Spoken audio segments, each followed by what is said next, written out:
हम क्लाइंट बन जाते हैं और डेटा होता है सर्वर पे, है ना। तो सर्वर से डेटा हमारी मशीन पे हमको दिखता है जब तक हम इंटरनेट से कनेक्ट रहते हैं। जब नहीं होते तो क्या होता है, डेटा वैनिश हो जाता है, क्योंकि डेटा हमारी मशीन पे नहीं है, डेटा कहाँ पे होता है, सर्वर पे होता है। ठीक है। और सर्च इंजन तो आपको पता ही है, याहू और कौन से होते हैं, गूगल।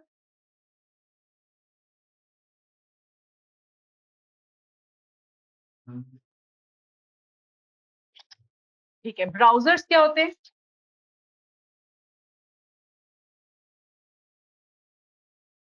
नेटवर्क से कनेक्ट करने के लिए आपको ब्राउजर की रिक्वायरमेंट होती है ना।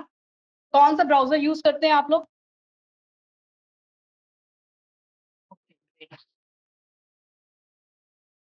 Hello Prasadni. Hi Akash. Hello Mansi. Yes ma'am, good evening. Good evening. कैसे हैं आप लोग? बढ़िया मैम, बढ़िया। आप? बस सब भी बढ़िया। एक छोटा सा रिवाइज कर रहे हैं, फिर आगे बढ़ेंगे। Is that fine everybody?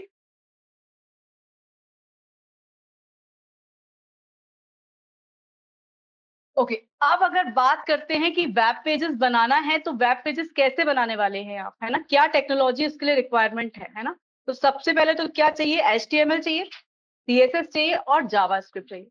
HTML का यूज क्या होता है, ऑनलाइन में कोई बताएगा?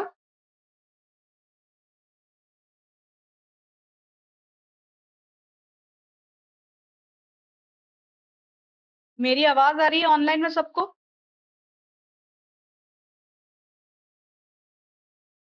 Yes ma'am, yes. हाँ, तो बताइए HTML का क्या यूज है?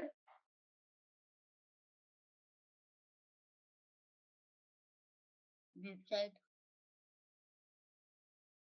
ओके। आपको वेबसाइट का एक लेआउट आप HTML से डिजाइन कर सकते हैं, है ना। आप बता सकते हैं आपको कहाँ पैराग्राफ बनाना है, कहाँ कोई ब्लॉग बनाना है, कहाँ पे इमेज लगानी है ना, कहाँ पे फॉर्म बनाना है। ये सब चीजें आप HTML के थ्रू कर सकते हैं, एक बेसिक स्ट्रक्चर तैयार कर लेते हैं, है ना। ये वैसा ही है जैसे अगर आप घर बनाते हैं तो आप क्या है कि सब दीवारें खड़ी कर सकते हैं, सब ये सब HTML से कर सकते हैं आप। लेकिन इंटीरियर का काम है कि आपको कैसा वॉल पे पेंट चाहिए है, कैसे आपको लाइट्स लगानी है, कैसे स्विच बोर्ड्स लगाने हैं, कैसे डोर बनाने हैं। ये सारी चीजें जो स्टाइलिंग की पर्पज से है, वो सब करने के लिए आपको CSS की रिक्वायरमेंट होती है। अगर मैं HTML से बनाऊं तो एक ब्लैक एंड व्हाइट फिल्म बन जाएगी, है ना। तो ब्लैक एंड व्हाइट फिल्म तो अब देखेंगे नहीं हम लोग, है ना, कलर का जमाना है। तो हमारा काम क्या है, फिर CSS का रोल आता है, कास्केडिंग स्टाइल शीट। अगर मैं आपको कोई शॉप से कुछ खरीदने ही बोलूं तो भी आप देखते हैं कि शॉप कैसी है, तभी एंटर करते हैं, राइट। तो इसीलिए लुकआउट बहुत इंपॉर्टेंट है ना। तो आप चीजों को कैसे डिजाइन फॉर्म कैसे करना है, वो सब आप CSS की हेल्प से करते हैं, है ना। तो HTML से सिर्फ एक स्ट्रक्चर तैयार करते हैं, उसको डिजाइन करना, कैसे कलर होंगे, कैसे फॉन्ट होगा, कैसा बटन्स को कैसा शेप देना, ये सब कुछ काम आप CSS के थ्रू करते हैं। उसके बाद बात आती है जावा स्क्रिप्ट की। तो जावा स्क्रिप्ट का बेसिकली कंसेप्ट कैसे होता है, पहले क्या होता था, अगर जावा स्क्रिप्ट यूज नहीं होती तो हम क्या करते हैं कि सर्वर साइड स्क्रिप्टिंग लैंग्वेज होती है फिर, है ना। जो भी आप लिखते हैं, आपको जो फॉर्म दिखता है उसमें जो भी आप डेटा फिल करते हैं, तो आप सिर्फ HTML CSS की मदद से आपको सिर्फ फॉर्म दिखता है। आप जो डेटा फिल करते हैं वो तो server side scripting language server तक ले जाती है डेटा को, है ना। तो जब क्या होता है कि अगर जावास्क्रिप्ट यूज नहीं करते तो क्या होता है, सपोज अगर मैंने कोई फॉर्म भरा, उसमें वो जाएगा और फिर क्या होता है, वैलिडेशन होते हैं। अगर आप कभी पासवर्ड वगैरह बनाते हो, किसी चीज में लॉग इन करते हो, तो कितनी बार आता है wrong password, week password, strong character डालो, स्पेशल कैरेक्टर डालो, ये सब चीजें आती रहती है ना। तो अब अगर मैं जावास्क्रिप्ट यूज नहीं करूँ ना, तो ये सारे चेक पॉइंट्स मुझे कहाँ पे, सर्वर साइड पे लगाने पड़ेंगे। अब क्या होगा, जितनी बार मैं सबमिट करूंगी डेटा जाएगा, सर्वर पे जाएगा, सर्वर से चेक होगा, फिर अगर कुछ मिस्टेक है तो वापस आपको आएगा कि पॉपअप आएगा कि नहीं चेंज करो। फिर आप चेंज करेंगे, फिर सर्वर पे जाएगा, फिर चेक होगा। तो ये प्रोसेस क्या होती थी, बार बार लेंदी होती थी, बार बार आप डायरेक्ट सर्वर से इंटरेक्ट करते थे, है ना। तो उस चीज को रिड्यूस, उससे क्या होता है कि आपका रिस्पॉन्स टाइम बढ़ जाता है ना, हैवी हो जाती है चलने के लिए। बार बार 50 लोग अगर डाल रहे हैं तो 50 बार बार जाके डिस्कशन हो रहा है, वहां पे सर्वर पे जाके इंटरेक्ट हो रहा है। तो इस चीज को सॉल्व करने के लिए उन्होंने क्या कहा कि अब हम क्या करेंगे, क्लाइंट साइड पे ही बेसिक कोडिंग करके रखेंगे। जब डेटा करेक्ट है तभी डेटा सर्वर पे जाएगा। तो ये सब काम करने के लिए जावास्क्रिप्ट से क्या हुआ है, आपकी वेबसाइट मोर रिस्पॉन्सिव हो गई। आप चीजें यही के फास्ट हो गया। अब बार बार सर्वर पे जाने के लिए क्लाइंट साइड से ही रिस्पॉन्स मिल रहा है, जब चीजें सही होंगी तभी सर्वर पे जाएंगी। इन सब चीजों के लिए हमें क्या जावास्क्रिप्ट की रिक्वायरमेंट होती है। ठीक, टैग्स वगैरह देखे, यूज किए कभी? ओके, कुछ टैग्स होते हैं कंटेनर टैग्स, दैट मीन्स उनका ओपन और क्लोज दोनों होता है, आप उनके बीच में जो भी डेटा लिखते हैं वो डिस्प्ले होकर पेज पे दिखता है आपको। और कुछ होते हैं नॉन कंटेनर या एम्प्टी टैग्स बोलते हैं, जिनमें एक ही होता है, या तो ओपनिंग या तो क्लोजिंग, है ना। जैसे कि ब्रेक, अगर लाइन को ब्रेक करना है तो एक हॉरिजॉन्टल रूल होता है HR, है ना। ये सब होते हैं, क्यों? क्योंकि आपको सिंगल टैग रहता है, सिर्फ इसके ओपन और क्लोज नहीं होते, एक ही होता है, या तो ओपनिंग या तो क्लोजिंग। अच्छा, आपने कभी अभी HTML का कोई डॉक्यूमेंटेशन का कोई पेज कोई डिजाइन किया है कभी? किया है। तो ये बता सकते हैं कि ये वाला जो लाइन लिखा हुआ है इसका क्या मतलब है?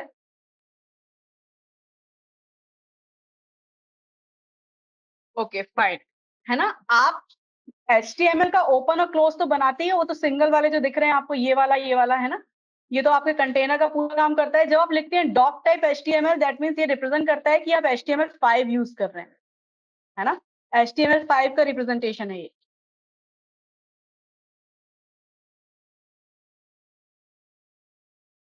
ठीक है, अब एक HTML का आप डिक्लेरेशन करते हैं HTML5 का, उसके बाद HTML ओपन और क्लोज बनाते हैं, वो आपका पूरा कंटेनर, उसके अंदर आपका पूरा पेज डिजाइन होने वाला है।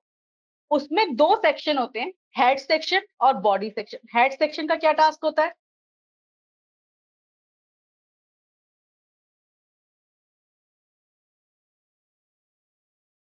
हेड सेक्शन बेसिकली क्या करता है, आपके सारे कंटेंट की इंफॉर्मेशन रखता है ना।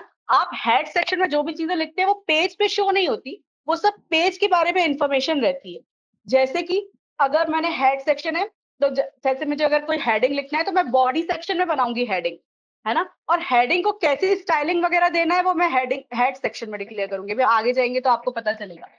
अब एक टाइटल वाला टैग होता है, वो जरूर आप दे सकते हैं हेड सेक्शन में, लेकिन उसमें क्या होता है, टाइटल आपके पेज पे नहीं होता, टैब का जो बार होता है ना वहां पे दिखता है आपको। कमेंट्स का रोल क्या होता है पता है आपको? हाँ, इंफॉर्मेशन देने के लिए, क्यों? क्योंकि सिर्फ एक हम ही प्रोग्रामर नहीं है, और भी प्रोग्रामर्स हैं, है ना। तो कोई और अगर हमारी चीजों को मतलब हमारे प्रोग्राम को यूज करता है तो डॉक्यूमेंटेशन पर्पज से आप कमेंट करते हैं। आपको कैसे बताया मैंने कमेंट करने के लिए, कुछ बताया क्या शॉर्टकट? कंट्रोल और डेफिनेटली, है ना। कंट्रोल और फॉरवर्ड स्लैश दबाइए तो आपका जितना भी कंटेंट आप सिलेक्ट करेंगे सारा आपका क्या होगा, कमेंट हो जाएगा, और वैसे ही वापस दबाएंगे तो अनकमेंट हो जाएगा। हेडिंग देना है तो आपके पास ये 6 टैग्स हैं, है ना। H1 H2 H3 H4। सबसे बड़ा हेडिंग काय पे आता है? H1 पे। अच्छा, ओके। लाइन ब्रेक के लिए BR टैग होता है, लाइन ब्रेक समझते हैं क्या? है ना, अगर पैराग्राफ वगैरह लिखा है, कहीं से लाइन ब्रेक करना है, अगर पैराग्राफ के अंदर आप जितनी लाइन लिखोगे वो 1 लाइन में ही देता रहता है, तो अगर आपको लाइन ब्रेक करना है तो आप BR टैग का यूज करते हो। हॉरिजॉन्टल रूल का क्या यूज है? अगर कुछ सेपरेशन करना है, एक लाइन आ जाती है अगर आपने HR दिया है टैग तो। ठीक है, इमेज टैग यूज किया आप लोगों ने? क्या करते हैं इमेज टैग में? अच्छा, तो बन जाएगा, सबको करते इमेज टैग बनाते बनेगा ना, यूज करते। ठीक है, इमेज टैग में SRC का मतलब क्या होता है? ऑनलाइन में किसी को कुछ पता है? सोर्स। Source, okay fine. तो ये IMG तो टैग है, और टैग के साथ जो भी चीजें लिखी रहती है ना, जैसे SRC लिखा है, ALT लिखा है, विड्थ लिखा है, हाइट लिखा है, ये सब एट्रीब्यूट्स हैं, है ना। ये एट्रीब्यूट्स का मतलब होता है वो टैग के बारे में इंफॉर्मेशन दे रहे हैं आपको, है ना, किसी चीज के बारे में इंफॉर्मेशन दे रहे हैं।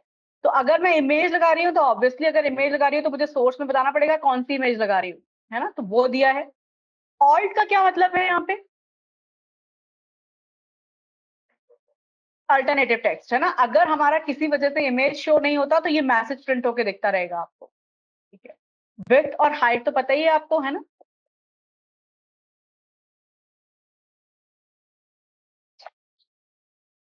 फिर एंकर टैग पता है आपको क्या होता ठीक है ना? आपने बहुत सारी जगह देखा होगा, अगर आप इवन आप ये जो पेजेस वगैरह बटन्स भी रहती है, उस पे जब आप क्लिक करते हैं तो वो किसी और पेज पे रीडायरेक्ट हो जाती है ना? वही उसी तरह का काम हमको करना है इससे, एंकर टैग से। तो एंकर टैग में एट्रीब्यूट क्या होता है?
एंकर टैग में एक आपका रहता है HREF, हाइपर रेफरेंस। इसका मतलब क्या है? इसमें आपको उस पेज का एड्रेस डालना है या उस वेबसाइट का एड्रेस डालना है जहां पे आप रिडायरेक्ट होना चाहते हैं, है ना?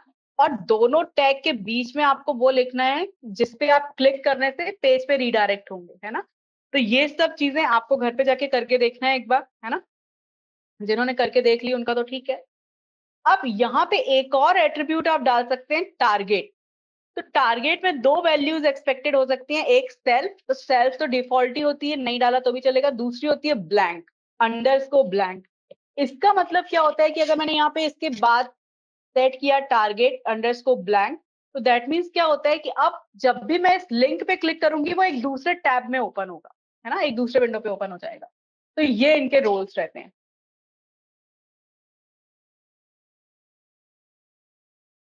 अच्छा, ओके। आपने एंकर टैग तक काम कर लिया था हम लोगों ने, है ना? Anchor tag, simple anchor tag देखा था आपने। अब आप लोग कुछ ऐसा डिजाइन कर सकते हैं कि इमेज के क्लिक पे पेज रिडायरेक्ट होना चाहिए। कर सकते हैं? इमेज पे क्लिक करूं, मैं इमेज पे क्लिक करूं तो मेरा पेज रिडायरेक्ट होना चाहिए किसी और पेज पे। जैसे कि अगर आपने मेरा ये देखा हुआ तो मैंने लिखा है दिस इज द लिंक, तो ये तो मैंने टेक्स्ट लिखा हुआ है। जब भी मैं इस टेक्स्ट पे क्लिक करूंगी तो मैं google.com पे रिडायरेक्ट हो जाऊंगी, है ना? तो आप भी ऐसा कुछ बनाओ। अभी बजाय 4:16, 4 मिनट का समय देती हूँ, 4:20 तक, है ना? तो ऐसा कुछ बनाइए कि इमेज आनी चाहिए और इमेज पे जब क्लिक करूं तो google.com पे जाऊं। ठीक, समझ में आया? ट्राई करोगे?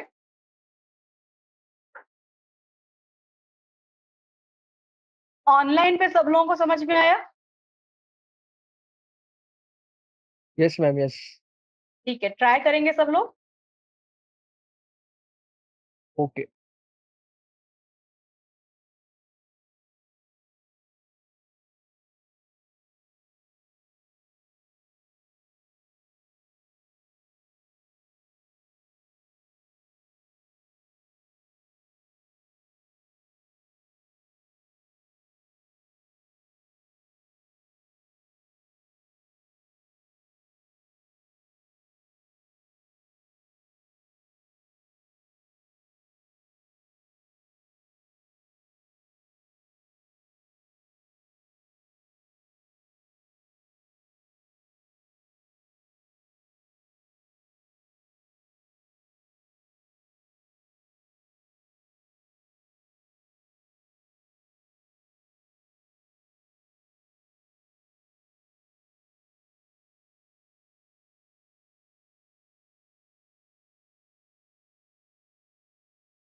आज काफी सारे लोग नहीं दिख रहे हैं ना, वो 2-3 बॉयज भी आते हैं, 3-4 ना हो यहाँ पे।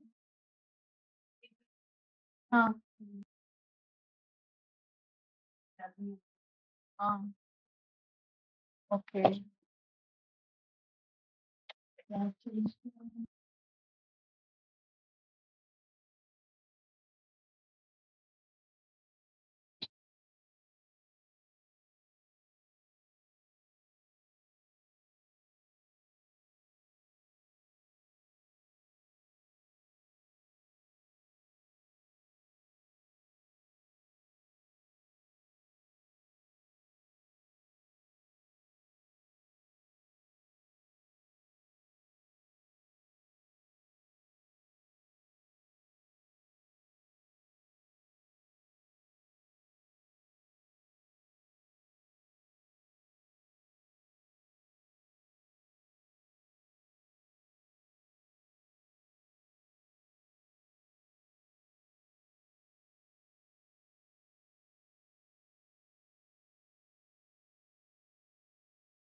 दिक्कत आ रही है।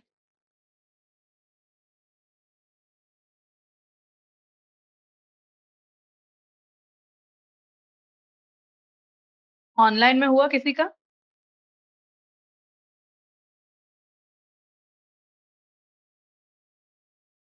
इमेज नहीं शो हो रही। डाला है कुछ बात?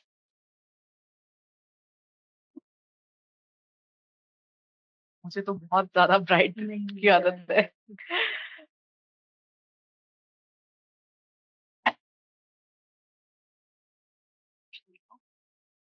इमेज ही नहीं डिस्प्ले।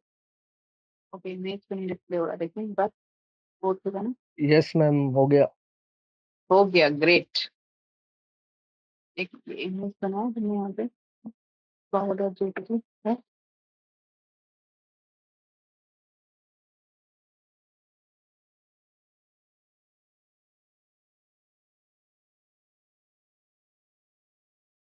बाकी लोगों का भी हो गया।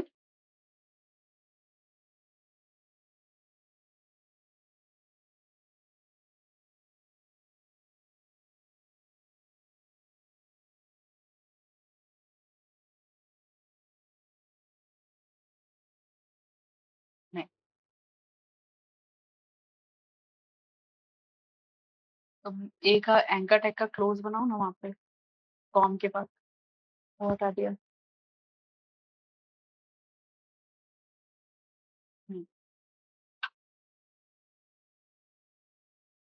ING।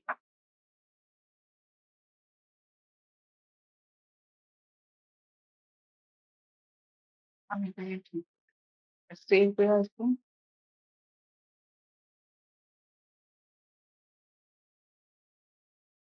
हाँ, कोड आ रहेगा।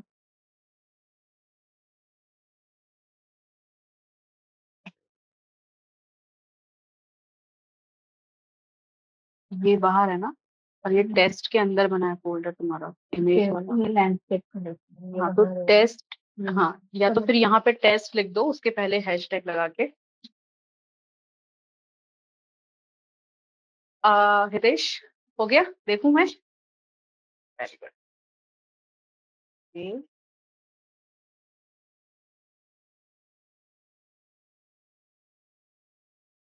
बढ़िया। और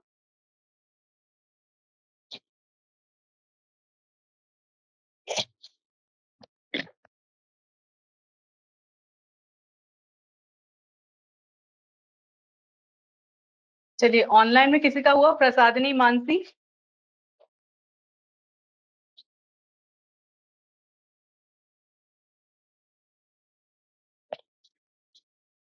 यस मैम।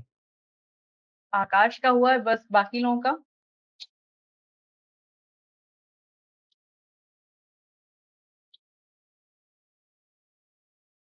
मानसी और प्रसादिनी को मेरी आवाज आ रही है? Yes ma'am. हुआ क्या मानसी फिर? कुछ दिक्कत आ रही है? यस मैम हुआ। ठीक है, एक एक करके Yes, अपनी ma'am. स्क्रीन दिखाएंगे। प्रसादिनी, पहले आप दिखाइए। ओके।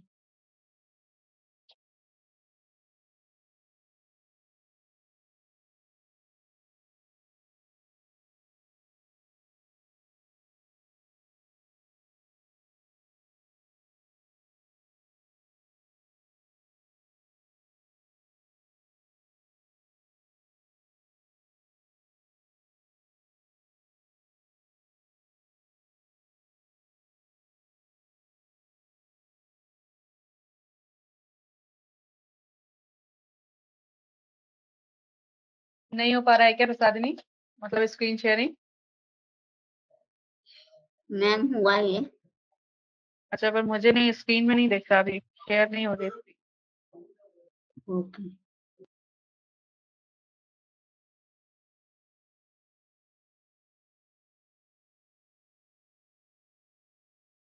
चलिए ठीक है, कोई बात नहीं, मैं अपनी स्क्रीन शेयर करके बताती हूँ। आप लोग बताइए कि ऐसा ही किया है क्या। पहले तो मेरे पेज पे चलते हैं कि पेज कैसा डिस्प्ले हो रहा है।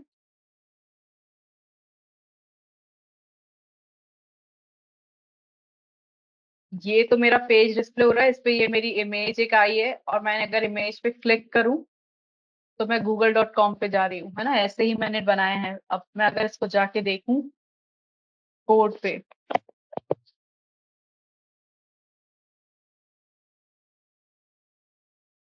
तो एंकर टैग के अंदर मैंने वो पाथ डाला हुआ है जहां पे मैं रीडायरेक्ट होना चाहती हूँ। और दोनों एंकर टैग के बीच में हम वो लिंक, या तो टेक्स्ट लिखते थे, अभी टेक्स्ट नहीं लिखना, इमेज लिखना है तो इमेज टैग का यूज किया आपने। सोर्स में आपने उस इमेज का नाम डाला है जिसको इमेज को आपको डिस्प्ले करना है पेज पे।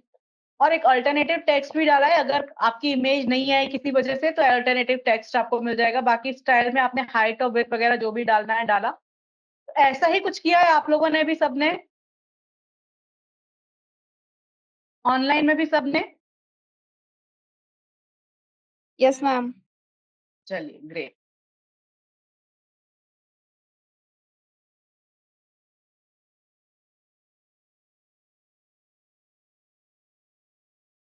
ठीक है, उसके बाद हम लोगों ने डिव टैग वगैरह देख लिए थे, देखे थे क्या आप लोगों ने, है ना।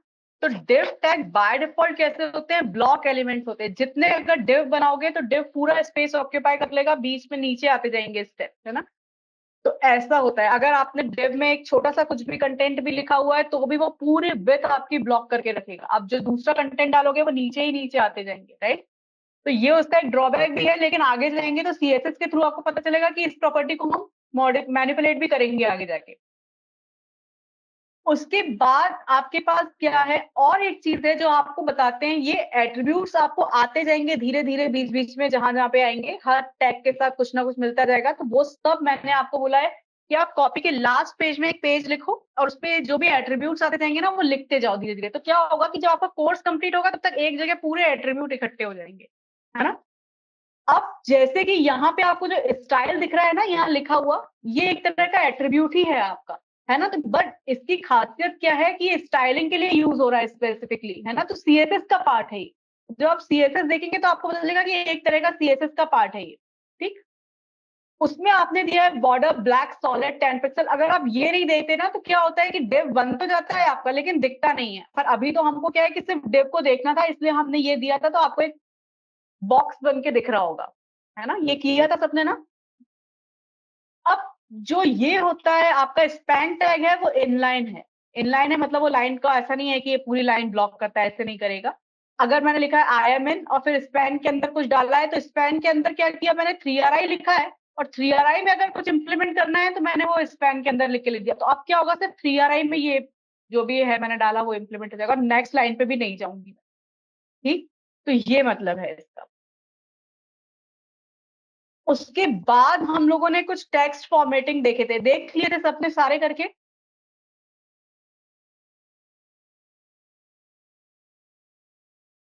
फिर लिस्ट जनरेट करना भी देखा था, लिस्ट जनरेट करना देख लिया था सबने? बना ली थी लिस्ट?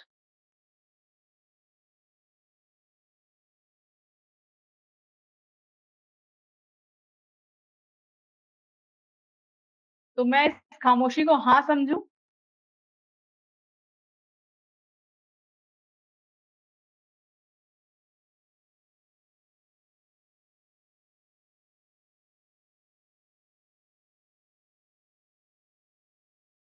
तो लिस्ट हमने कितने टाइप की देखी थी? 2 टाइप में देखी थी, है ना? ऑर्डर्ड लिस्ट और अनऑर्डर्ड लिस्ट, राइट? ठीक है। ऑर्डर्ड लिस्ट के लिए आपको क्या यूज करना पड़ता है? टैग OL, और अनऑर्डर्ड के लिए UL, है ना? और उनके अंदर लिस्ट टैग तो LI तो कॉमन ही रहता है, उसमें आप जितने एलिमेंट डालना चाहो डालो। उसके बाद आप इसमें टाइप एट्रीब्यूट सेट कर सकते हो।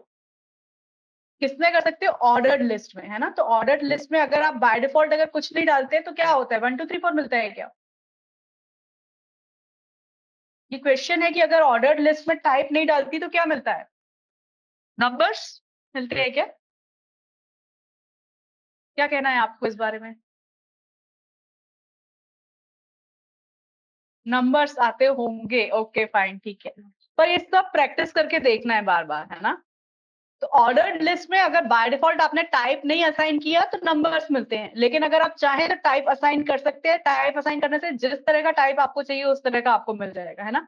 आपने अगर टाइप में इज इक्वल टू वैल्यू में सेट कर रहे हैं आप, क्या डबल अंडरस्कोर कर, सॉरी, डबल कोट्स के अंदर आपने कैपिटल ए लिया है तो आपको सारी लिस्ट के जो आइटम है वो capital A, capital B, capital C, capital D ऐसे मिल जाएंगे, है ना? और ये सब उसके टाइप थे, आप डालेंगे सब एक एक तो एक एक करके मिलेंगे आप।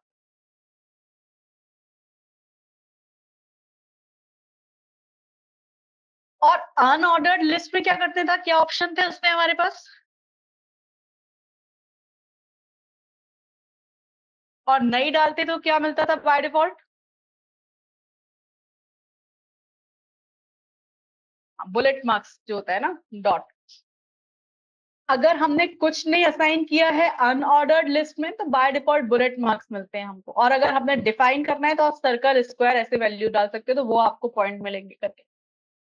इतना हमने देख लिया था ये सब यहाँ तक, है ना?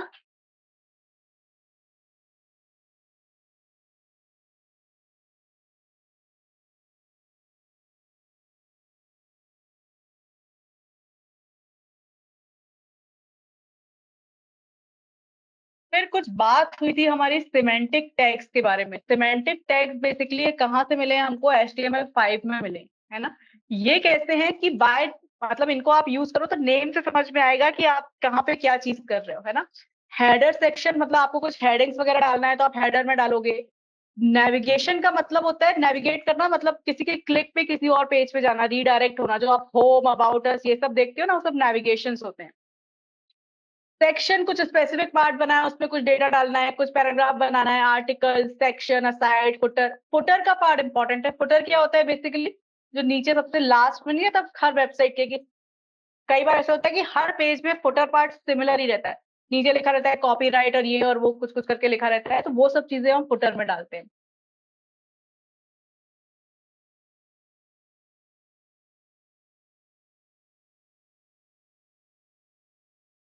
ओके, उसके बाद हमने पढ़ना शुरू किया था CSS।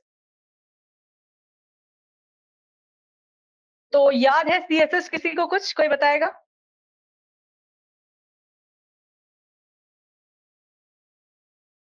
ऑनलाइन में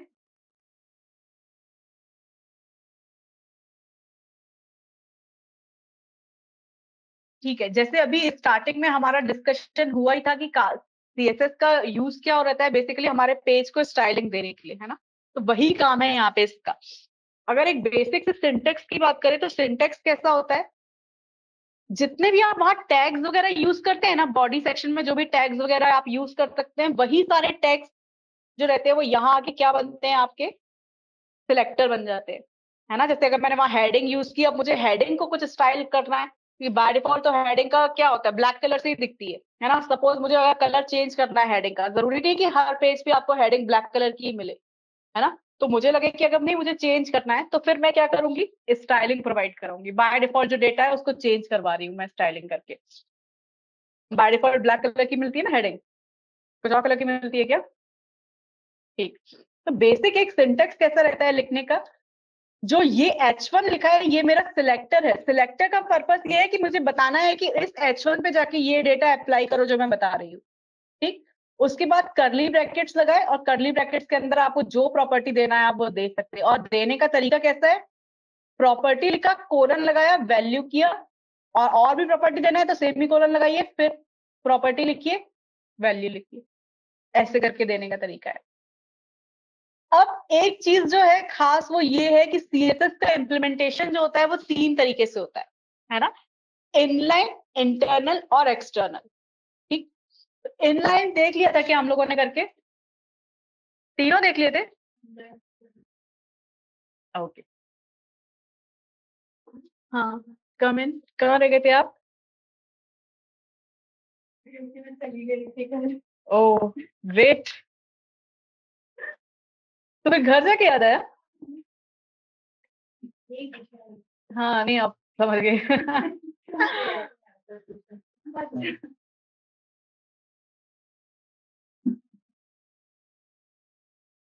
ओके, कोई और बैच भी रहता है आज? कोई और क्लास थी पहले? ओके, तो 11 बजे से कितने बजे तक रहता है? और फिर उसके बाद हम लोग HR से फाइन, नॉट ग्रेट। तो फिर लंच वंच सब लेके आती हो, क्योंकि यहीं पे 1 घंटे का लंच मिलता है ना। हाँ। Okay, ठीक है। हम लोग अभी थोड़ा सा रिवाइज ही कर रहे हैं प्रीवियस क्लासेस को, है ना। मैं बीच में नहीं थी बन रही। ठीक, तो इनलाइन स्टाइलिंग याद है क्या होता है?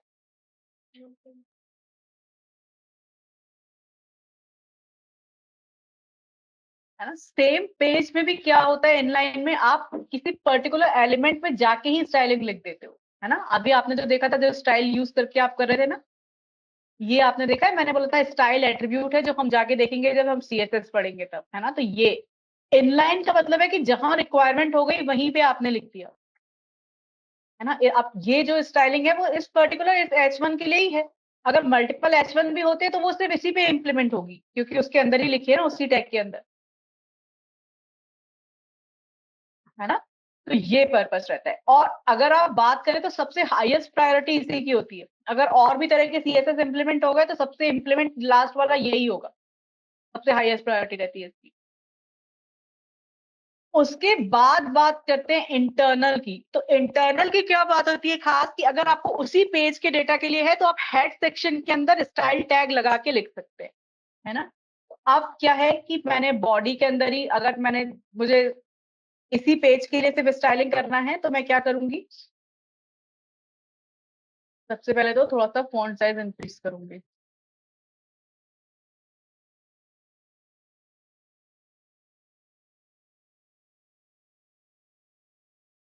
तो मैंने हेड सेक्शन के अंदर ही स्टाइल करके लगाया है टैग, और उसके अंदर ही मैंने, अब जिस पे भी सिलेक्टर पे मुझे लगाना होगा उसको सिलेक्टर बनाऊंगी और उस पे मैं इंप्लीमेंट करूंगी CSS। डन।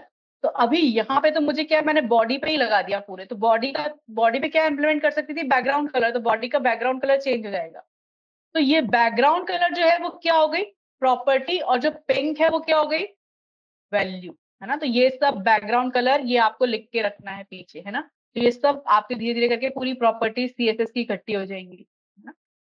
कलर क्या हो गया, प्रॉपर्टी, मरून क्या हो गया, वैल्यू। और ये किस पे इंप्लीमेंट किया है मैंने, H1 पे। अब अगर यहाँ मल्टीपल H1 होते ना तो सारे H1 पे इंप्लीमेंट हो जाती।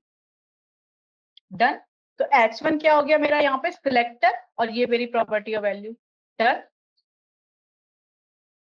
अब एक्सटर्नल CSS का क्या पर्पस है यूज करने का, इसमें तो काम चल रहा था, फिर एक्सटर्नल CSS का क्या करने का मतलब है?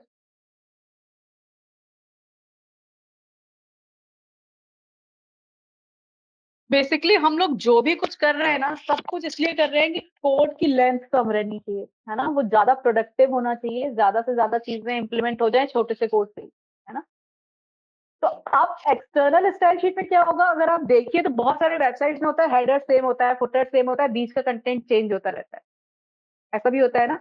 तो हम क्या करते हैं कि एक ही जगह पे सीएसएस लिख लेते हैं, उसको मल्टीपल पेजेस पे लिंक करते रहते हैं, है ना। तो हर पेज में अगर सेम सीएसएस यूज करते हैं तो सब में अलग अलग नहीं करेंगे, एक बार लिख के रखेंगे और बाकी सबको उस पर लिंक करेंगे, है ना। तो ये होता है एक्सटर्नल स्टाइल शीट का कंसेप्ट। अब लेकिन इसमें क्या होता है खास बात, कि अब इसमें आप पूरी की पूरी एक स्टाइलिंग के लिए अलग से फाइल बनाते हो, है ना, और उसको सेव कैसे करते हो, डॉट सीएसएस एक्सटेंशन के साथ। HTML से नहीं सेव करना अब उसको, है ना, उसमें सिर्फ CSS लिखी रहती है, इसलिए उसको डॉट CSS एक्सटेंशन से सेव करते हैं। और जहां पे जिस फाइल में उसको यूज करना है वहां पे आपको लिंक टैग में उसको लिंक करना पड़ता है। तो लिंक हमारे पास एक टैग है जिसमें रिलेशन REL करके आपको एक एट्रीब्यूट है, जिसमें आपको लिखना पड़ता है स्टाइल शीट, क्योंकि स्टाइल शीट को ही करने वाले। टाइप में लिखना है टेक्स्ट ऑब्लिक CSS, और HREF में रेफरेंस उस पेज का नाम जिसमें आपने CSS लिखी है। तो अगर सपोज मेरा mystyle.css है पेज, तो मुझे वो इस पे लिंक किया है मैंने, डन। और ये मेरा एक दूसरा पेज है जिसपे मैंने ये वाली CSS को इम्प्लीमेंट करना है मुझे, ठीक। अब अगर मैंने इसका कोड कहाँ है mystyle.css का, ये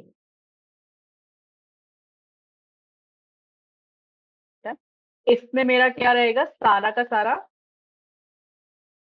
सिर्फ CSS रहेगी। तो यहाँ पे कुछ डॉक्यूमेंटेशन नहीं देना, कुछ नहीं देना, कुछ नहीं देना, आपको सीधे आपको जो भी एलिमेंट पे लगाना है वो एलिमेंट लिखो, कर्ली ब्रैकेट्स लगाओ और प्रॉपर्टी लिख दो।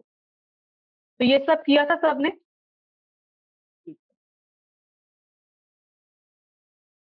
ठीक है, तो मुझे एक काम करो कि ये वाला एक्सटर्नल CSS का इम्प्लीमेंटेशन दिखा दो एक बार करके फटाफट। बनेगा एक हितेश, ट्राई करना है, चलिए फटाफट ट्राई करेंगे। अभी हुआ है 4:40, 4 मिनट बहुत है।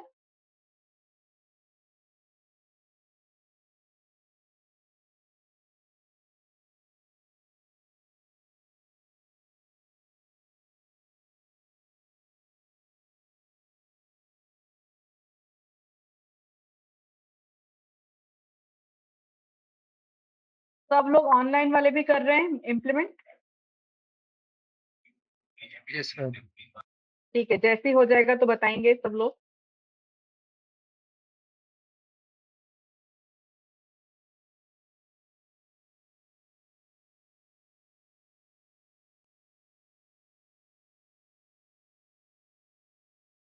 कैसे फॉर्मेट वगैरह कुछ तो नहीं करना है ना, तो ये तो फाइल जाती तो नहीं है किसी भी कीमत से।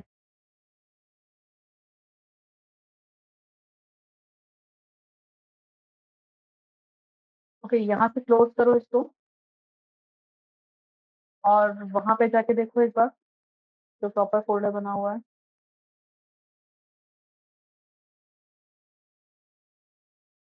इसमें ये बनी है ना फाइल सी, तो वहां पे क्या ओपन करना है फाइल। ओके, तो तुम 3RI वेब डिजाइनिंग फोल्डर ही ओपन कर रही हो ना। एक क्लोज करूँ क्या।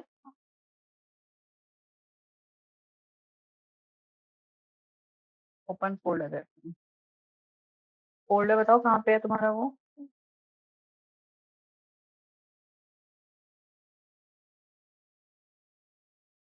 इसमें ये वाला क्या,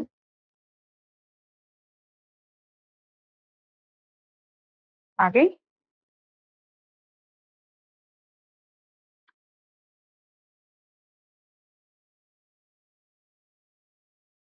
डन, चलो ग्रेट, 1 मिनट पहले हो गया।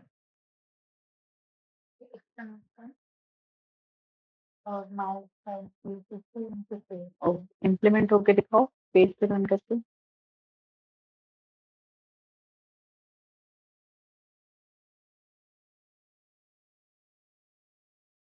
यही दिया था CSS ब्लू कलर ही आने का था। हाँ ठीक है, दिखाओ। ठीक, बड़ी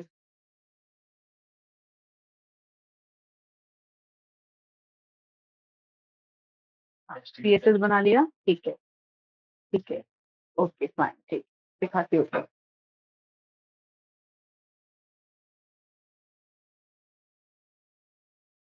CSS नाम से फाइल सेव की ना, डॉट CSS लगाया,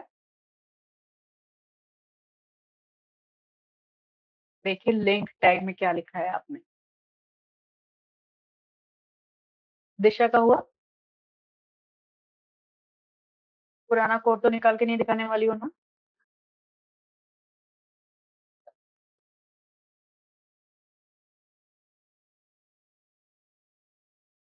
क्या कंटेंट, हाँ ये ना, हाँ ये सब अभी सेम रहेगा, अपनी फाइल का बस नाम अपडेट करना है ना।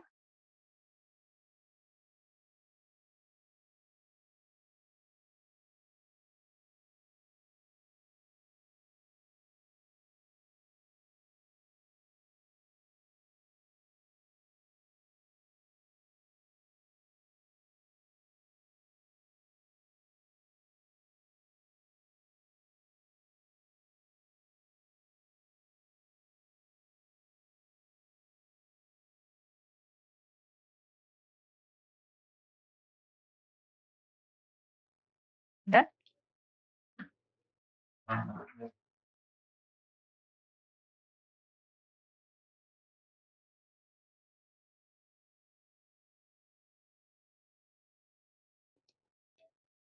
मैडम, हाँ, तो फोन का कलर चेंज किया है क्या, कि बैकग्राउंड भी चेंज हुआ है क्या? ओके, बैकग्राउंड भी चेंज हुआ है, लाइट ब्लू हुआ है।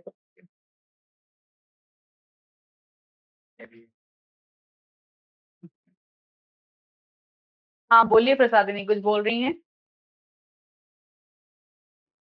प्रोग्राम हुआ या नहीं मैम? प्रोग्राम हुआ है क्या मैम, दिखाइए। ओके,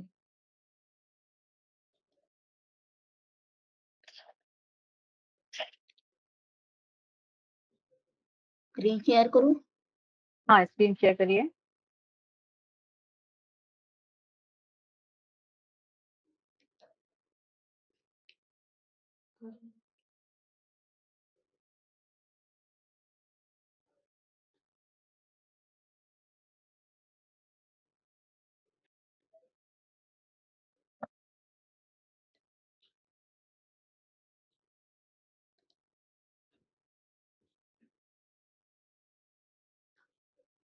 ओके ग्रेट,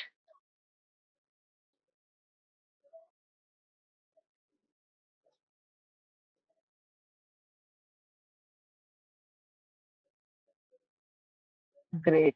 अभी दिखाओ स्टाइल शीट में क्या लिखा है तुमने, स्टाइल शीट 2 में।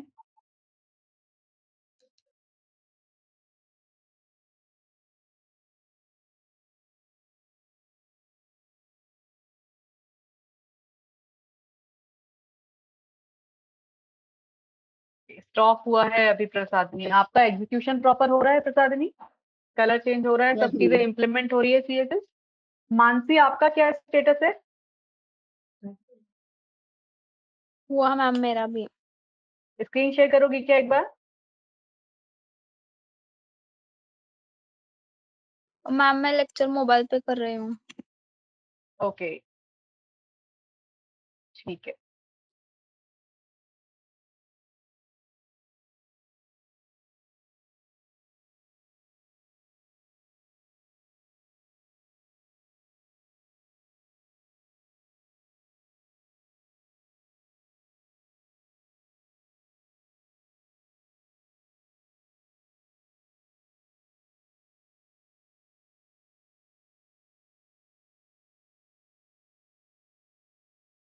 मेरे पास तो है माई साइट डॉट CSS है, और उसको हटा देती हूँ।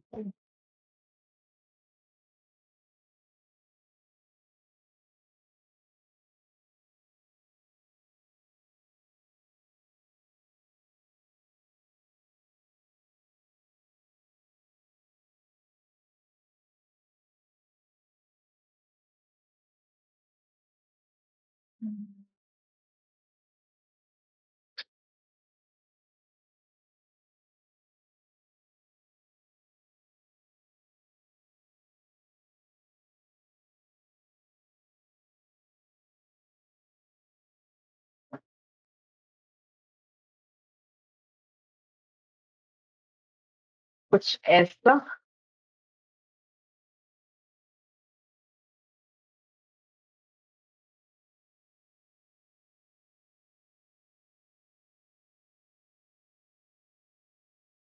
ऐसी कुछ सबका ऑनलाइन में भी ऐसे ही कुछ आ रहा है सबका। Yes, ma'am. Yes, yes same. Ma'am. चलो ग्रेट। एक एक्स्ट्रा ये आ रहा है मुझे, ये दिख गया। ठीक है। तो अब यहाँ तक बेसिक स्टाइलिंग तो सबको समझ में आ गई ना, इनलाइन, एक्सटर्नल और इंटरनल तीनों तरीके से बनेगा ना, आप सबको इम्प्लीमेंट करते जगह जगह जहाँ जरूरत पड़ेगी वहां पे। चलिए,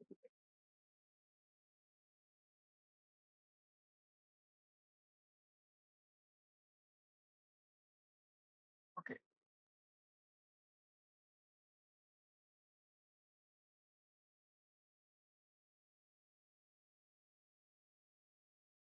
अब बात ये है कि मैंने एक H1 लिखा है यहाँ पे, है ना। अब मैंने इसको सपोज कॉपी किया,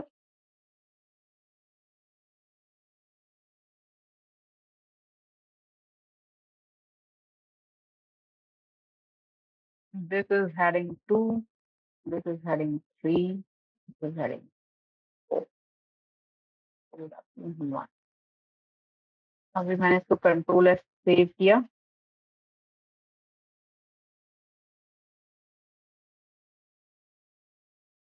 अब ये बात तो अच्छी है कि भाई एक बार लगाया और सब पे इम्प्लीमेंट हो गया, लेकिन ऐसा जरूरी नहीं है कि मुझे हर बार सब में इम्प्लीमेंटेशन चाहिए ही हो। लेकिन क्योंकि मैंने क्या किया, H1 को एक सिलेक्टर बनाया है। H1 क्या है मेरा, एक टैग था, उस टैग को ही मैंने सिलेक्टर बना दिया है। अब मैं H1 में जो भी कुछ लिखूंगी, जितना पेज में जितनी बार H1 यूज करूंगी उतनी बार सारे कंटेंट में CSS इंप्लीमेंट हो जाएगी यही वाली। पर जरूरी नहीं है कि मुझे हर बार ऐसा हो, है ना। ऐसा नहीं होता, अगर न्यूज़पेपर का पेज देखो जरूरी नहीं है कि सारी हेडिंग्स एक ही कलर से हो। तो इन दैट केस हम क्या कर सकते हैं, हमारे पास और भी कुछ तरीके हैं सिलेक्ट करने के। तो वो है हमारा CSS सिलेक्टर्स। तो आप CSS सिलेक्ट करने के तरीके बहुत सारे होते हैं, हम फ्यू ऑफ देम देख रहे हैं। एक होता है आईडी सिलेक्टर। तो आईडी सिलेक्टर सबसे जो मतलब दो खास बहुत होते हैं, एक आईडी सिलेक्टर होता है और एक क्लास सिलेक्टर होता है ना। आईडी सिलेक्टर में क्या होता है, बात खास क्या हो जाती है कि वो यूनिकली आइडेंटिफिकेशन के लिए होता है। थोड़ा सा ये लिखिए, फिर इसके बारे में हम लोग बात करेंगे और एग्जाम्पल देखेंगे। ऑनलाइन में मेरी स्क्रीन शेयर हो रही है ना proper. Yes, ma'am. Yes. Yes ma'am. Yes ma'am. Okay, फटाफट लिखिए, फिर बताइए हो जाएगा तो फिर हम थोड़ा सा और लिखेंगे और फिर एग्जाम्पल देखेंगे।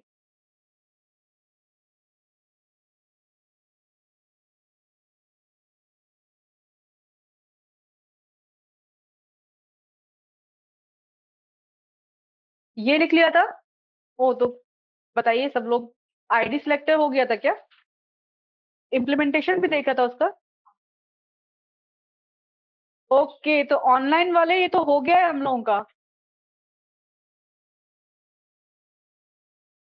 Yes, ma'am. ID selector तक हो गया है, मैम. ओके ठीक है, तो आईडी सिलेक्टर का आपने एग्जाम्पल भी देख लिया था। एग्जाम्पल देखा था। तो इसमें क्या हुआ था, सिर्फ हेलो वर्ल्ड पे इम्प्लीमेंट हुआ था, बाकी पे नहीं हुआ था क्या। ठीक है, ये आईडी सिलेक्टर का एक एग्जाम्पल है, इसको एग्जीक्यूट करके दिखाइए मुझे फटाफट। और यहाँ पे डॉक्यूमेंट टाइप जरूर करिएगा, HTML5 वाला जो होता है डॉक्यूमेंटेशन, राइट। हुआ है, रन किया हुआ है सबके पास कोड। ठीक है, पैराग्राफ पे हुआ था। ठीक है, ओके।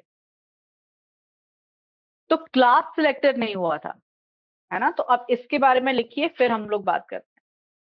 मतलब आईडी सिलेक्टर से इतनी बात तो समझ में आई थी कि जिसमें आपने आईडी दी थी अब उसी पे इम्प्लीमेंट हुआ, बाकी किसी पे इम्प्लीमेंट नहीं हुआ था, राइट।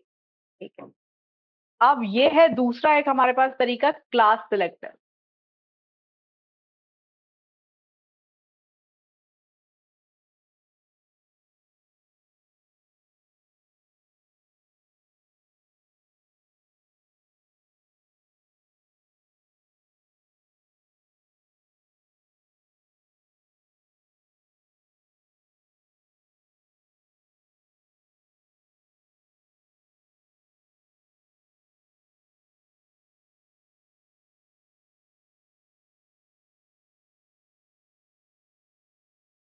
हाँ मुझे।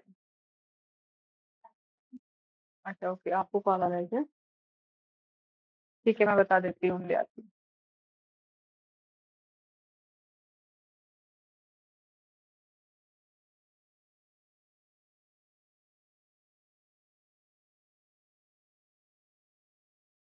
दिशा नाम है आपका?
जावा ओके।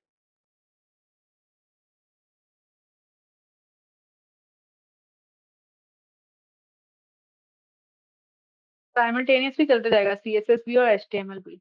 दोनों जब हो जाएंगे तो फिर हम जावास्क्रिप्ट रहेगा अकेला। हाँ फॉर्म।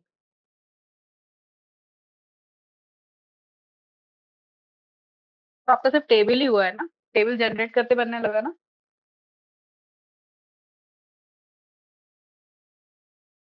स्पैन कॉल स्पैन वगैरह देख लिए।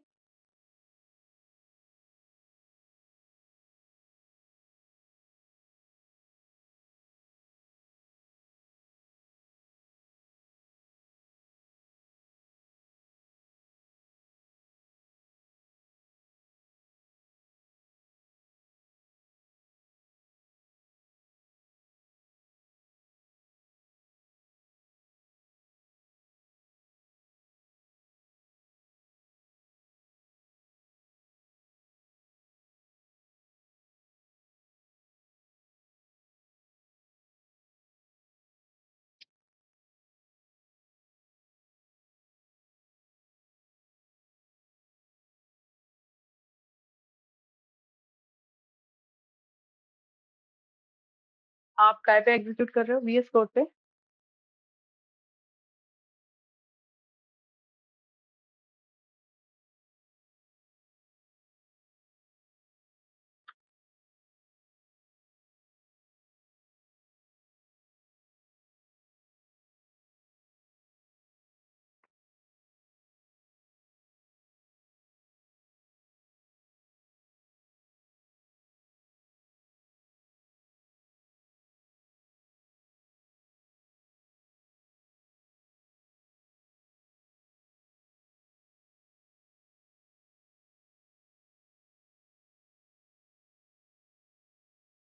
डन, लिख के हो गया सबका।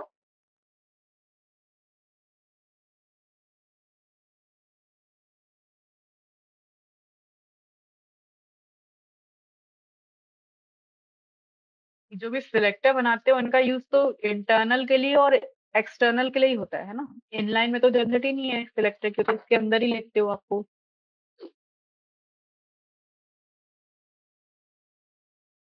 ऑनलाइन में हो गया लिख के सबका।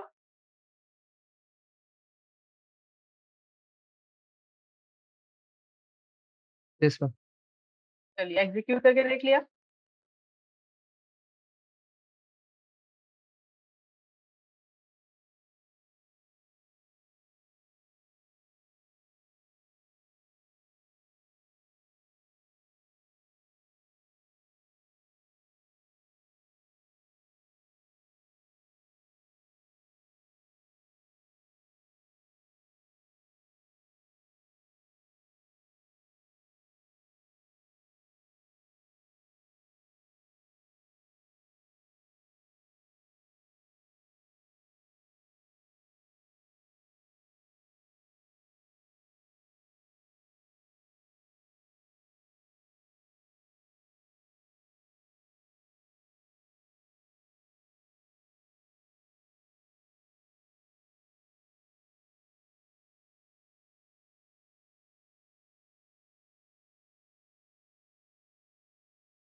हो गया। ऋषभ क्या हुआ? हुआ।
हाँ, तो आपको ये समझ में आया टेक्स्ट अलाइन क्या करता है?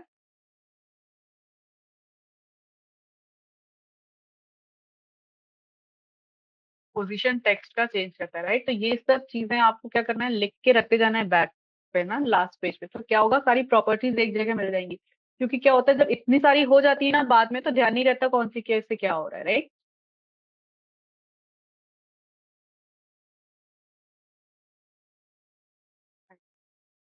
तो ये समझ में आ गया, राइट लेफ्ट सेंटर कर सकते हैं, ठीक।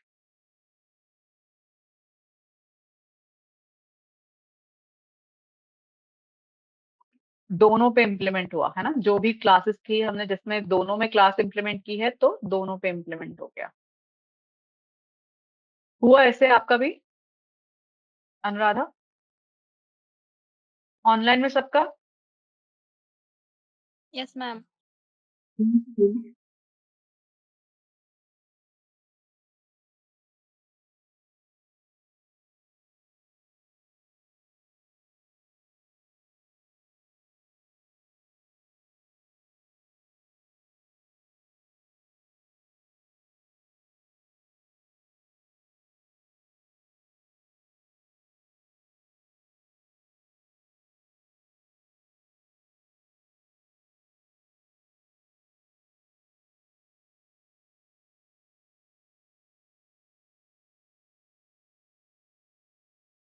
अब यहाँ पे एक और चीज आपको दिखने वाली है कि आप क्या कर सकते हैं, एक मिनट।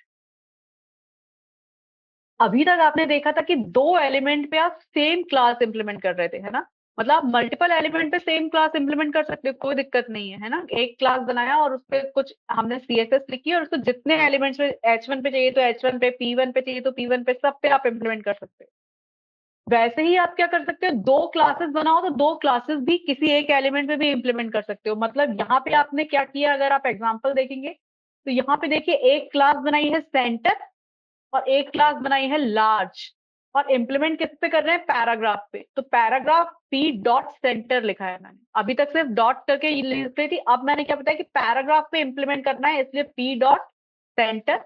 मतलब डॉट सेंटर तो क्लास का रिप्रेजेंटेशन के लिए हो रहा है, और पी मैंने बताया कि पैराग्राफ, तो पैराग्राफ पे लगाओ। अभी सेंटर में जो लिखा है वो कोड भी लगाओ, जो लार्ज में लिखा है वो कोड भी इंप्लीमेंट करो। और यहाँ पे आपका लिखने का तरीका कैसा है, बॉडी के अंदर आप कैसे लिखते हो, पी आपका टैग है, और जैसे आप क्लास यहाँ डिक्लेयर करते थे वैसे ही आपने क्लास क्या डिक्लेयर की है, दोनों क्लास डिक्लेयर कर दी, सेंटर भी और लार्ज भी। तो अब दोनों में जो स्टाइलिंग दी है वो आपके पैराग्राफ पे इंप्लीमेंट होनी चाहिए। तो पहले आप लोग इसको क्या करो, लिखो, रन करके देखो, बताओ मुझे कि दोनों इंप्लीमेंट हो रहे हैं कि नहीं।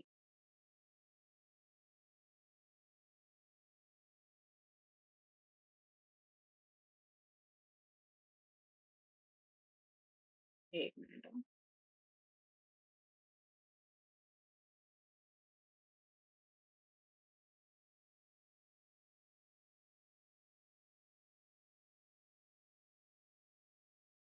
और चाहिए तो आप क्या कर सकते हो, ये कलर प्रॉपर्टी एकदम से समझ में आती है ना, इसको यहाँ पे लिख लो, कौन सा इसके साथ यहाँ पे, तो आपको एकदम समझ में आएगा कि इम्प्लीमेंट हुआ है कि नहीं। कलर प्रॉपर्टी का टास्क क्या है, क्या करती है वो?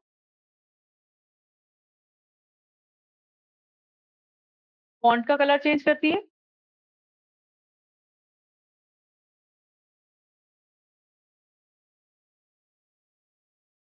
जो HTML से स्टार्ट है वो आपका कोड है, और ये दो लाइन सिर्फ आपको डिस्क्रिप्शन है कि आप क्या कर रहे हो।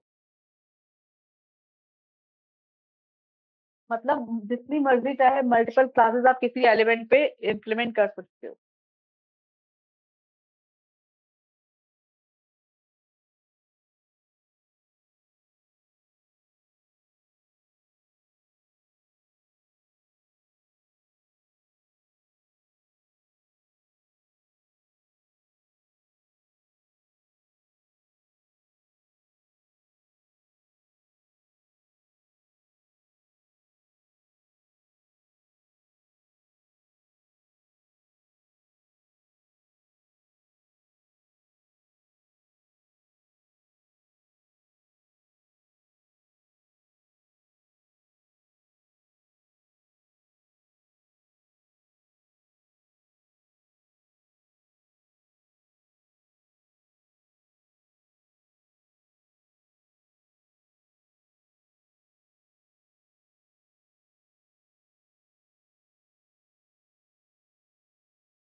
नहीं हुआ?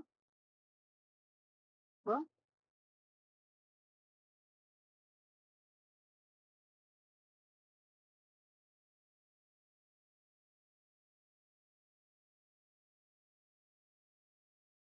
उस पे दिख रहा है। हाँ, क्योंकि उसी पे लिखा है ना आपने नीचे। अभी आप ये हो जाने दो सबका, फिर बताती हूँ।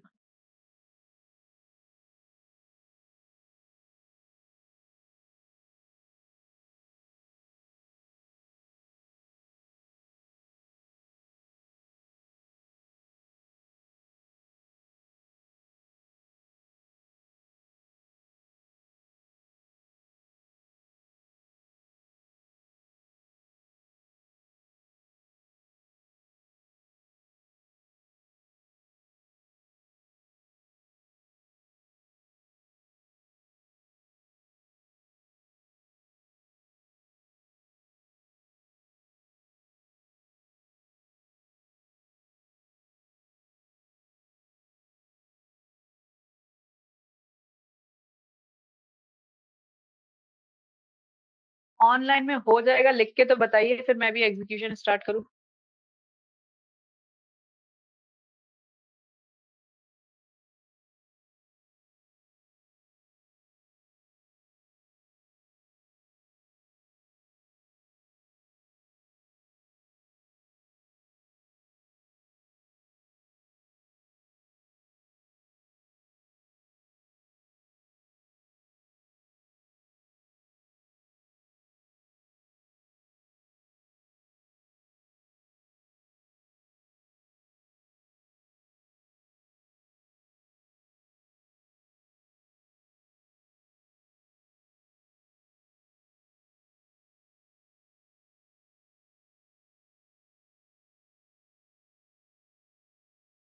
कुछ दिक्कत आ रही है अनुराधा? हाँ,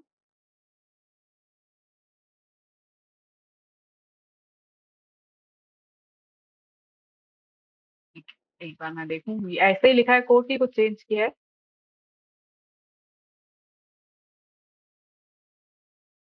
मतलब ठीक है, बाकी सीएसएस वगैरह वैसे ही दिए।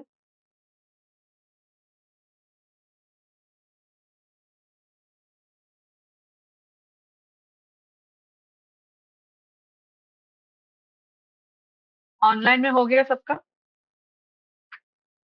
यस एक मैम। मिनट, चलो हो गया, एग्जीक्यूशन प्रॉपर हुआ। Yes yes.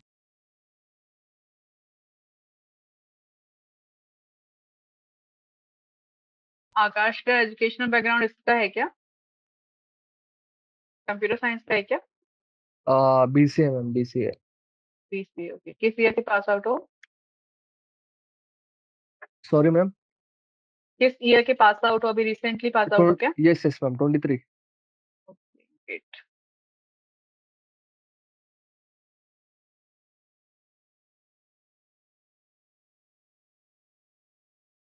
और बाकी दोनों का हुआ? प्रसादिनी का और यस उसका? मैं ही लास्ट रह गई हूँ क्या?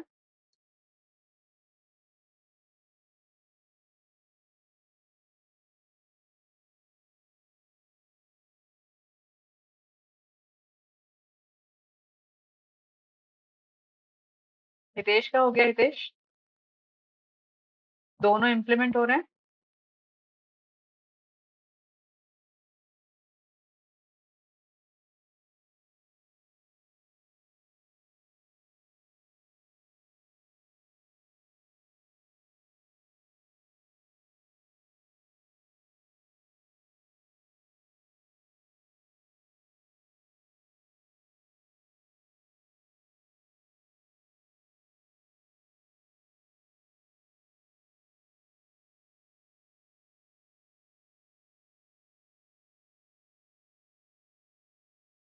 मैडम, हाँ बोलिए।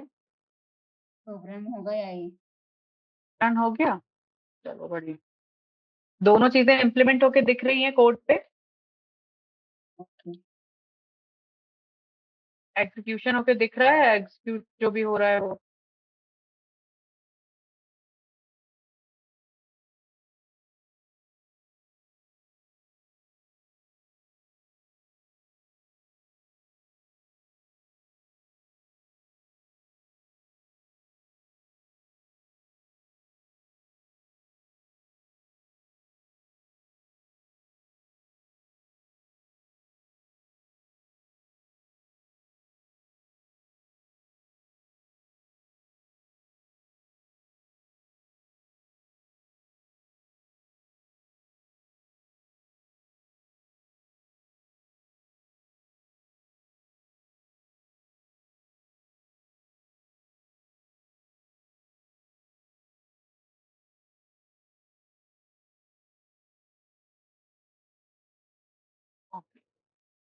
तो हमने सेंटर क्लास लगाई है, सेंटर क्लास बनाई है, लेकिन हमने पैराग्राफ पे नहीं मतलब वो किया है ना, मतलब सिर्फ पैराग्राफ पे किया है, इसलिए ये इस पे सेंटर इम्प्लीमेंट होके नहीं दिख रही है हमको, इसका कंटेंट तो हमको प्रॉपर दिख रहा है, राइट?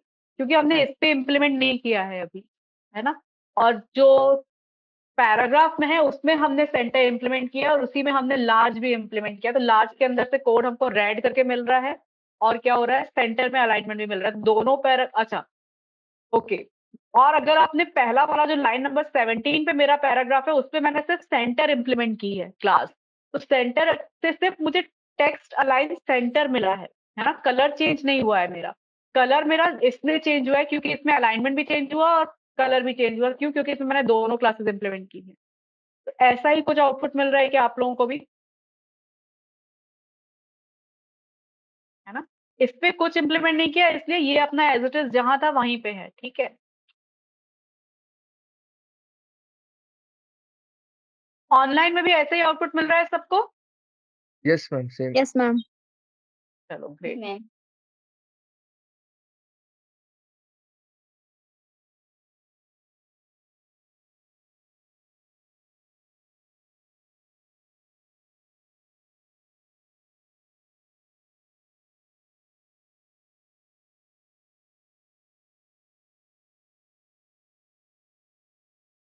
अब जैसे सब जगह पे आपका कमेंट्स का कंसेप्ट है, यहाँ पे भी कमेंट्स का कंसेप्ट है ना? कमेंट लगाने का तरीका है आपका वैसे ही जैसा आपका एचटीएमएल में है, लेकिन आप लोग कैसे कर लोगे? वैसे ही कर लोगे जो शॉर्टकट आपको पता है ना?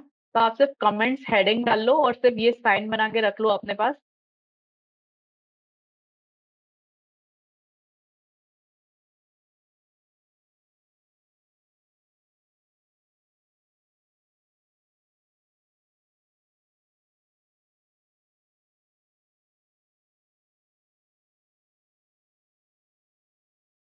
और करते समय तो आप ये अकेले अकेले नहीं करते, अपन तो सिलेक्ट करके कंट्रोल फॉरवर्ड स्लैश, वो ऑलमोस्ट हर लैंग्वेज को सपोर्ट करता है ना? सभी लैंग्वेज में उससे हो जाता है सब। डन। चलो, ऑनलाइन में हो गया सबका? Yes ma'am. बेसिकली कमेंट्स क्या होते हैं, एग्जीक्यूट नहीं होते, वो सिर्फ हमारे डॉक्यूमेंटेशन पर्पज से हमारे पास रहते हैं, ठीक?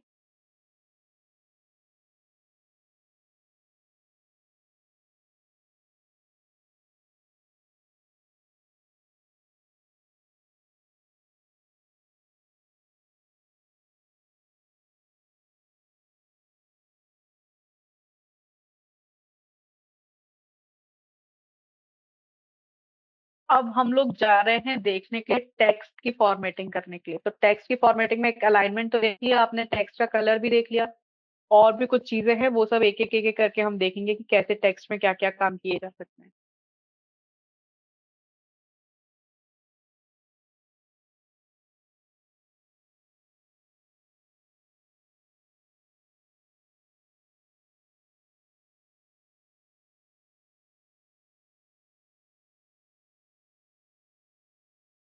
तो हेडिंग डाल लो टेक्स्ट अफेक्ट इन सीएसएस, और उसके बाद एक एक प्रॉपर्टी लिखते जाएंगे और उसके एक्सपेक्टेड कैसा है, और फिर एक ही प्रोग्राम लिखेंगे, उसी में हम वेरिएशन कर करके देख लेंगे, है ना?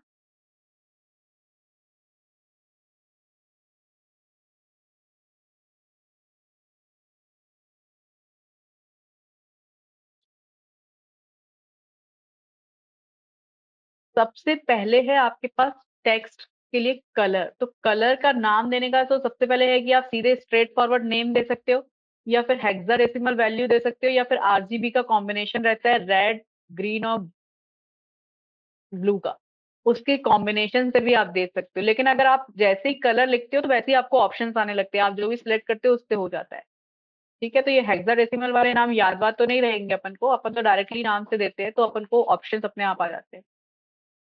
और ये तीनों चीजें लिख के रखिए कि ऐसे होता है।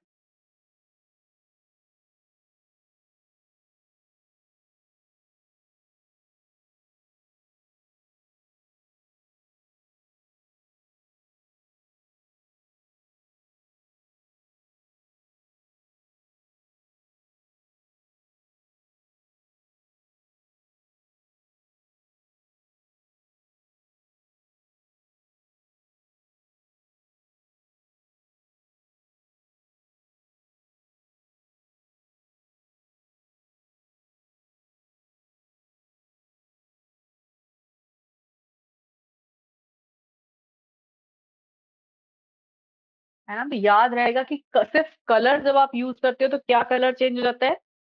फॉन्ट का कलर चेंज हो जाता है ना? टेक्स्ट का कलर चेंज हो जाता है।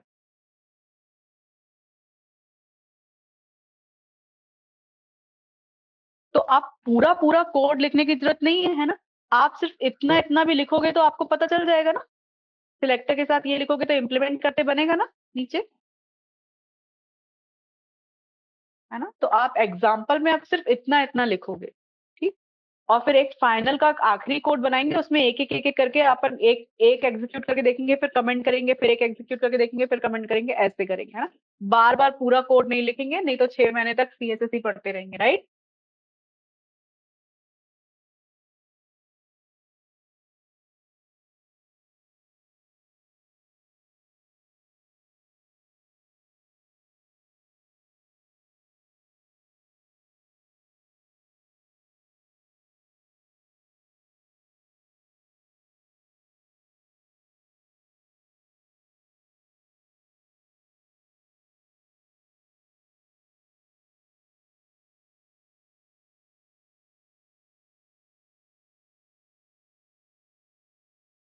डन।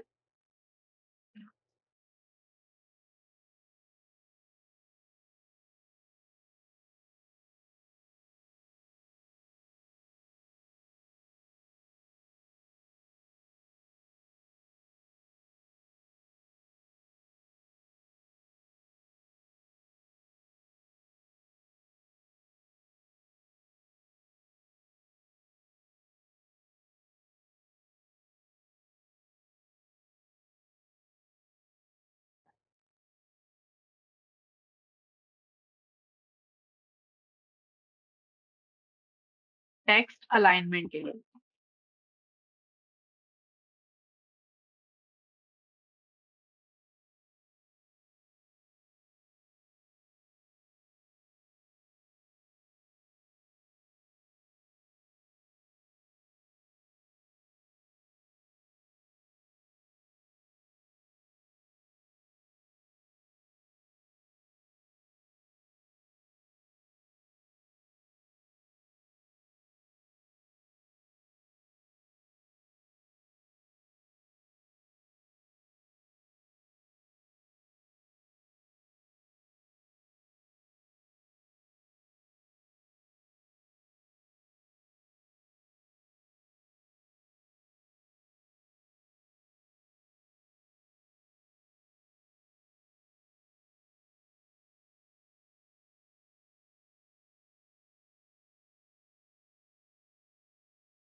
अभी तो प्रॉपर्टी कैसे यूज करते हैं ये तो सबको पता चल गया, अब सिर्फ प्रॉपर्टीज पता चल रही है, तो इम्प्लीमेंट करना तो पता है हमको कैसे करना है।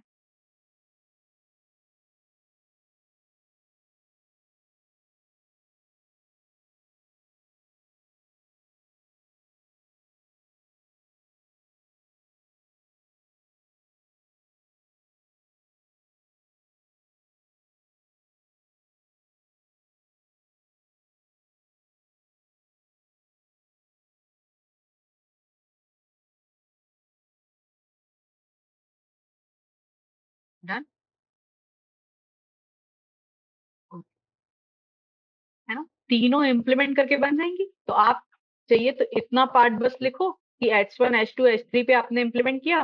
फिर जब आप कोड लिखोगे तो तीनों को आप इम्प्लीमेंट कर पाओगे, बॉडी टैग में H1 H2 H3 बनाना और फिर उसमें इम्प्लीमेंट हो जाएंगी।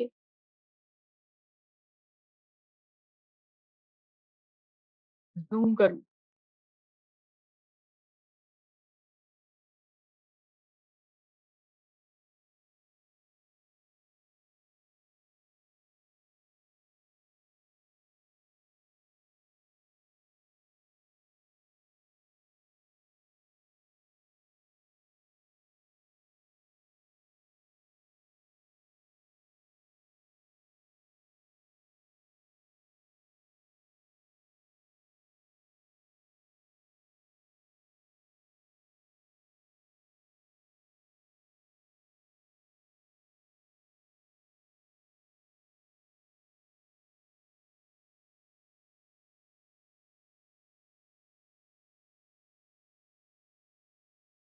डन।